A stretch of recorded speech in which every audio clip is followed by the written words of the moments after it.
ভোলা মাছে ভালো করে ধুয়ে সেগুলো নুন হলুদ মাখিয়ে ভালো করে কড়ায় তেলে ভেজে নেওয়া হলো।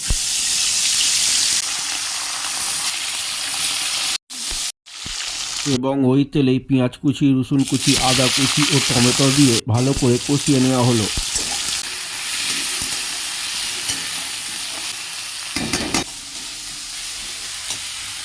কিছুক্ষণ পর দেওয়া হলো হলুদ গুঁড়ো, জিরে গুঁড়ো ও ধনে গুঁড়ো, সেগুলো ওই মশলার সঙ্গে কষিয়ে নেওয়া হলো।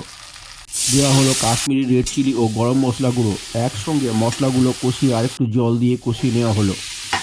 তারপর ভাজা ফুলকপি ও আলুগুলো সেই মশলার সঙ্গে কষিয়ে নেওয়া হলো।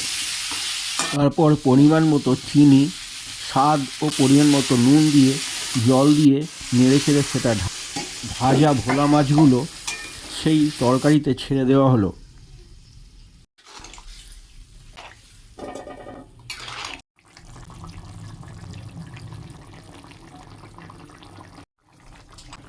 আর ঢাকা দেওয়া হলো এবং জল প্রায় শুকিয়ে এলে সেটা মাখা মাখা অবস্থায় নামিয়ে নেওয়া হলো। তৈরি হলো সাধারণ ভোলা ও ফুলকপির ঝাল।